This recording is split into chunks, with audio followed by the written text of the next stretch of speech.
Okay, so my name is Zimmermann. At Dassault Systèmes, I am the CEO of 3D Experience NETVIBES. So I am in charge of everything that is data and AI related when it comes to our portfolio. I thought I could not start this discussion, because this is about AI, without starting by for whom. And who are the users of Dassault Systèmes that are actually having access to our AI technology. And this is quite simple. It's everyone. Every single users out of our 50 million users. Every single of our customers out of our 370,000 customers across the three sectors of the industry. You know us very well for manufacturing industry, I guess. You probably don't know us in life science. You might not know that 50% of the clinical trials in the world are made with Dassault Systèmes. And you probably don't know us for what we do in the infrastructure sector. So, one point to keep in mind here, what we're going to talk about today on AI is for every single of our users, which is quite massive scale by itself. By the way, AI and virtualization is also the reason why the industry shakers have all selected 3D Experience and Dassault Systèmes. So I've put some examples here on the screen, you know, but all of the manufacturers are humanoid robots. They're leveraging some of what I'm going to show you in the next few minutes to do their humanoid robots. 90% of the manufacturers of electrical vehicles, 100% of the new drug developed by the 16th largest pharmaceutical companies, 80% of next generation nuclear systems are made with the pieces of technologies and virtualization models that I'm going to show you in the next few minutes. And a last introduction comment that I would like to share with you. We trust in what we call the generative economy. So this probably deserves few explanations.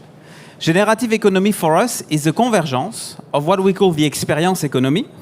You know, Tesla is not doing cars. And sustainability imperative. This is generative economy.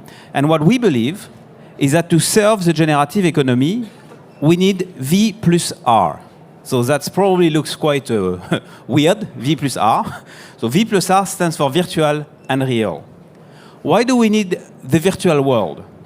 Because the virtual world is unlocking unlimited experimentation possibilities.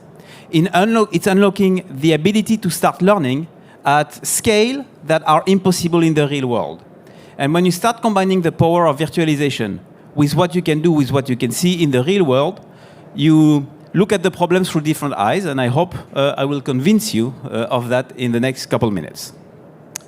So now let's go into AI and let's be a bit more specific.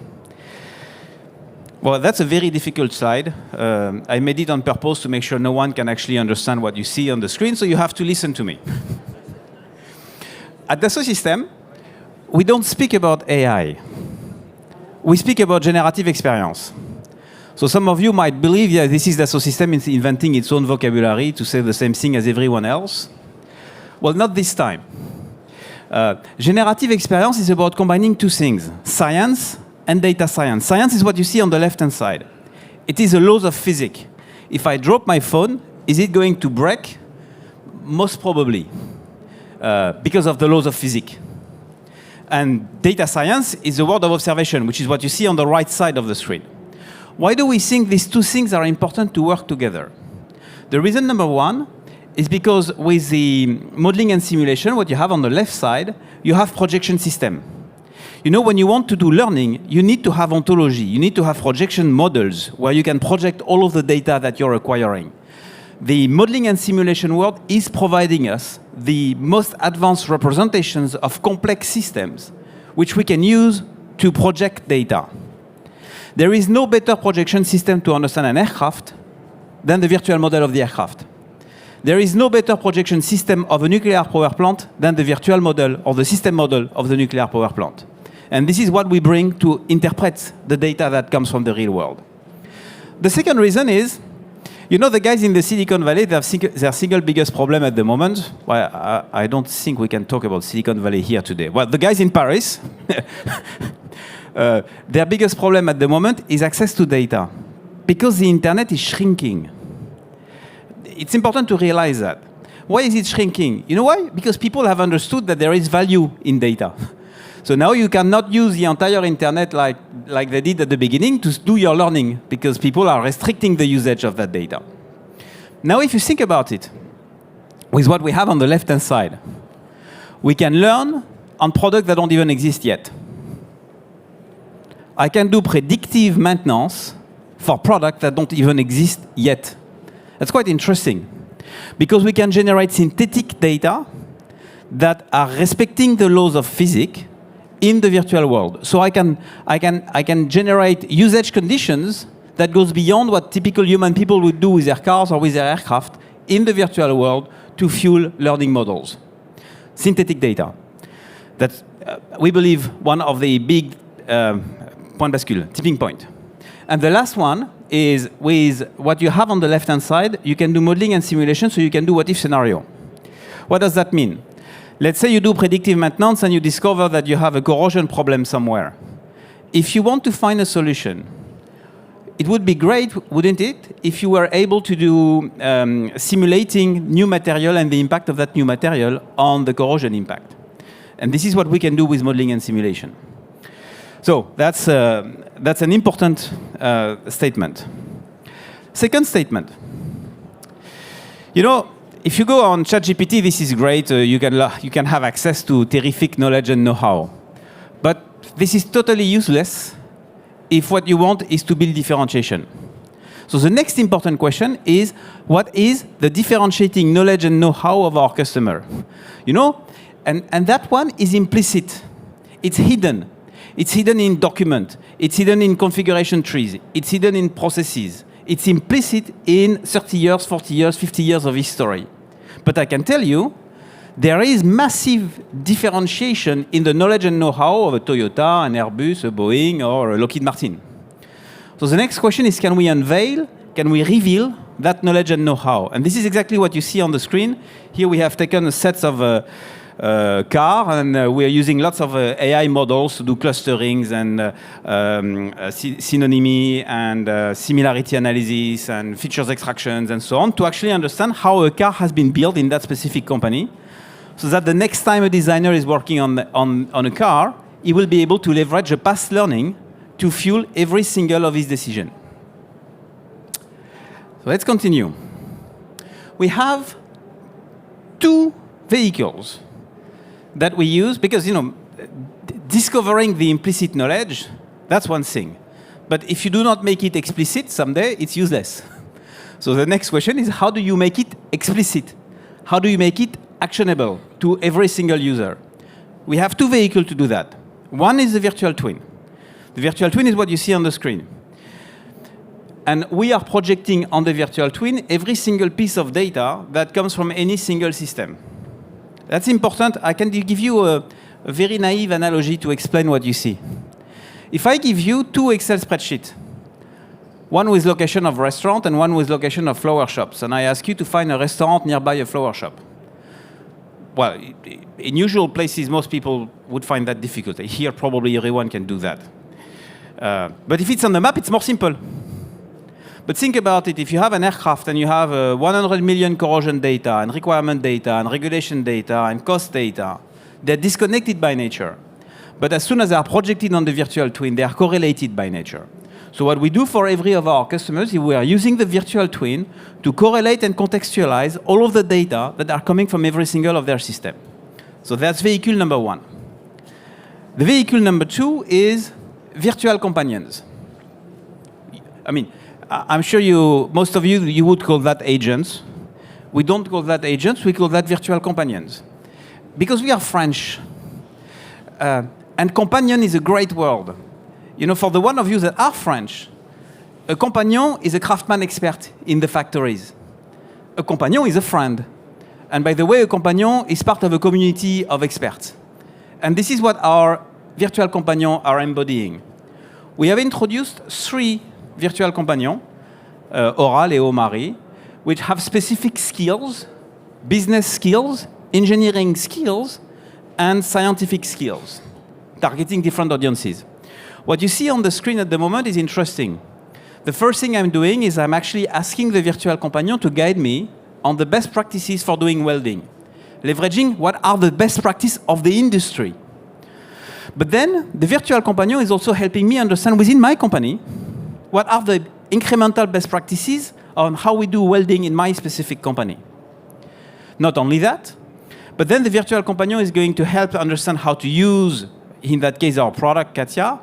And by the way, because the virtual companion understands the virtual twin, so he understands what you have on the screen, is actually capable of doing the work on behalf of the user. So in that case, he's doing the topology optimization of the welding point on behalf of the user. So this is a new nature of virtual companion that is not only capable of revealing the knowledge, it's also capable of doing the work, taking the right actions on behalf of the user.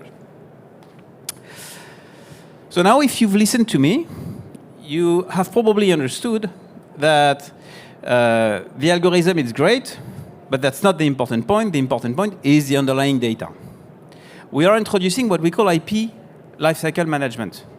Because at the end of the day, managing data, it's about managing IP. If you think about it, some of our industrial customers, take the big names of the industry, every single day they are receiving data from their suppliers. How do they decide what are the rights that they have on such data? Can they do learning on such data? Who has the IP of the derivative learning that has been made on data or corpuses of data that they have aggregated? If you are not capable of tracking IP ownership and IP lifecycle on the data, then you're shadowing massive risks with the world of AI. But to do that, you need two things. You need the ability to manage IP, so at the corpus level, to define who is having the IP on what. Two, you need to have very advanced data lineage models. Because ultimately, you need to know for any given model what was the data that was used for the learning, so who has the IP that comes out of it. There is a second effect behind that. And the second effect is very valid for the one of you that are working in regulated industries. Because if you cannot do detailed lineage, you will never be able to certify an aircraft using AI. You will never be able to certify a medicine using AI. Because if you start using AI for regulated industry, you need to be able to know what model you have used that had learned on what data at any moment in time where you have used AI as part of your process. So you need that level of traceability if you want to do AI in regulated industry. And I would like to add a final comment on this chart. If data is intellectual property, then it needs to be protected. So it needs to run on sovereign environment. And this is what we are also offering at Dassault Systèmes, is sovereign, secured environment that hosts all of this data with the most advanced, up to military credentials.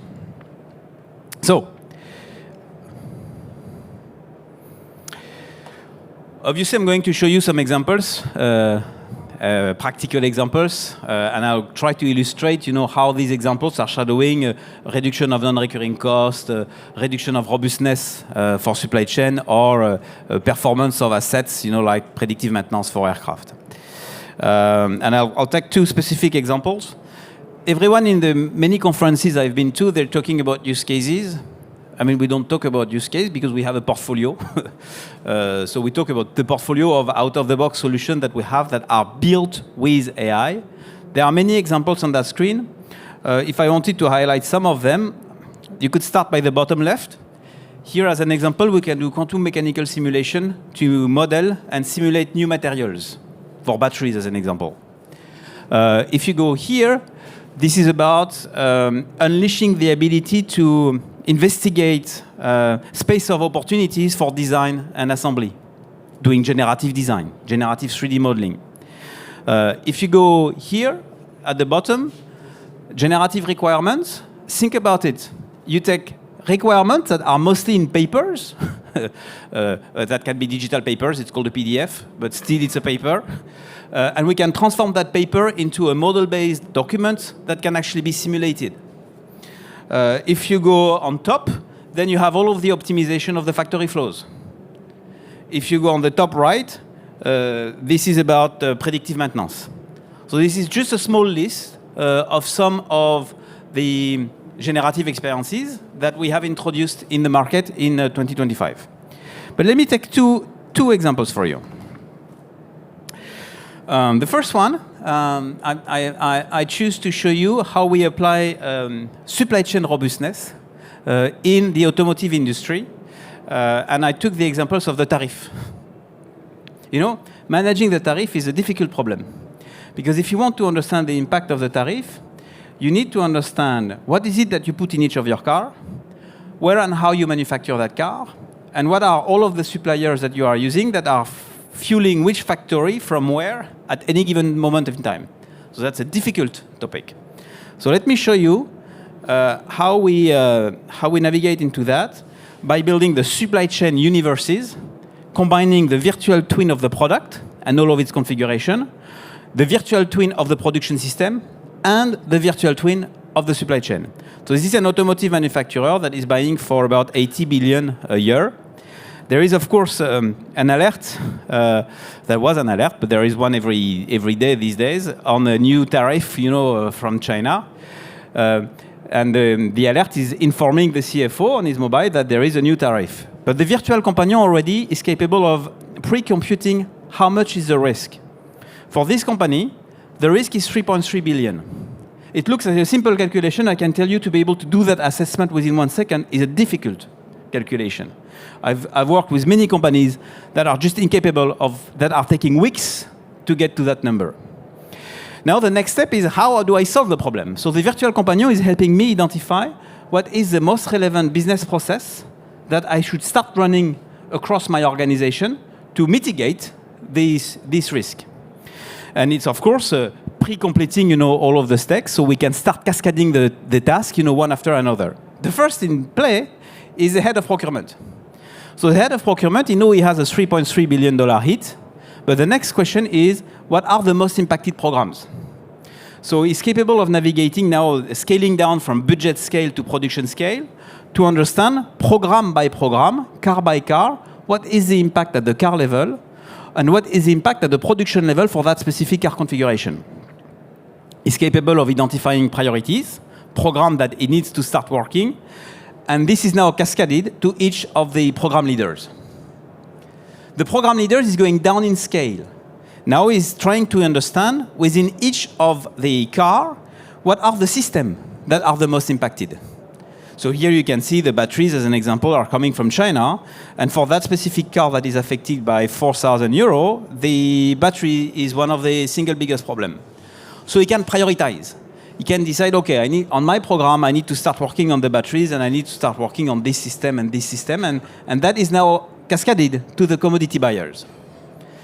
And for the commodity buyers, what we are doing is not only we are showing them the scale of the problem that they have to solve, but we are also using AI to identify all of the mitigation paths. So for that specific battery, do I have alternatives? Is there anything that I am buying that have similar capabilities that I am sourcing through other suppliers or through the same suppliers through other channels? And we can roll this down. You know what's important here is on that problem, I am capable of quantifying the impact of a new tariff at every scale, budget scale, car scale, production scale, part scale, screw scale, if I want to. And I can cascade the recovery actions to tens, hundreds of people, the whole of that within minutes. I can tell you, if you ask any companies how they are doing that today, it's Excel, mail, PowerPoints, and it's a mess. In most cases, I have no clue of the impact. I'm showing you examples here on tariff. 2 years ago, I would have shown you examples on raw material, price volatility. 2 weeks ago, I would have shown you the Nexperia impact.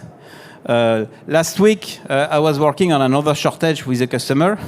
Our customers are facing, on a weekly basis, volatility challenges that are massively damaging their business. The ability to do what I just showed, for some of them, has become a survival topic. So that is the first example I wanted to show.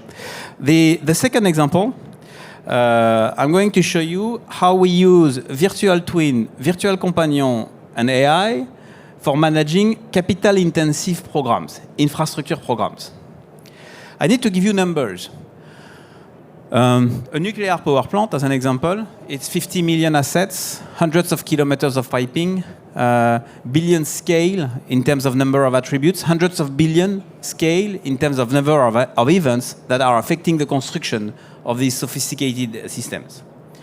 So the first thing that we do, you have understood, is we take the virtual twin, and we are projecting on the virtual twin every single piece of data, engineering, costing, procurement, construction data, so that everyone is having a single understanding of what's happening on that program. The virtual companion here is helping me identify that I have a problem. I actually have a problem on a pump here that is not available. So it's detecting the weak signal and showing me the weak signal that I should be looking at. Of course, it is suggesting the agentic workflow that I need to start orchestrating across my teams to solve that problem. And by the way, he starts by, we're using another deep learning model here that is doing similarity analysis, finding, is that problem that I'm facing a new problem or something that I have already solved in the past, even if it was formulated with other language element. And by the way, how was it solved? You have understood this is a structured process, because here I'm working in the nuclear business, so it has to be regulated. But even in a structured process, you may have a unstructured conversation with experts here. So across that task sequence, we are orchestrating unstructured collaboration with experts, but in a form that this is fueling our learning process for the next problem. And ultimately, we can select the most relevant pump that should be used as a replacement, and we can place the order in SAP without ever logging into SAP. What is the takeaway here? Is I'm taking one of the most complex programs you can think of. I'm taking billion scale number of data and metadata. I am projecting everything on the virtual twin of the product, because the product is the only thing that everyone understands. That's an important statement. If you go into engineering, that's valid, by the way, in every industry. If you go in engineering, manufacturing, procurement, sales, everyone is using different language. In engineering, they talk part number. In manufacturing, they talk material number. They're not using the same language. The fact that we put the product at the center is unifying the language for everyone. And then when I do that, I'm then capable of starting to orchestrate work across team, because I have a single language, I have a single understanding for everyone of what's happening, and I can orchestrate at scale the execution of the task for everyone. And of course, we do that on sovereign environment, whether for a military aircraft, a nuclear power plant, in France, in the UK, in various countries. So that's what I wanted to share with you. Takeaway. It's about revealing the implicit, making it explicit and actionable.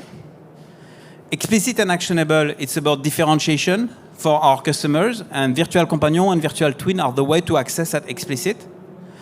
It's not about algorithm, it's about data, and it's more about IP, managing the cycle of life of IP, and protecting IP, and lineaging IP, so we can use AI in regulated industry and protect the intellectual property of everyone. It's about empowering every single individual user, so they are more performing in what they do, and orchestrating work of teams, so that together, because they're sharing the same language and same collaborative process, they can be more effective. And by the way, all of what I did show you today are in production within all of our customers in the world. You've seen the list at the beginning. Thank you very much. Can we get a round of applause?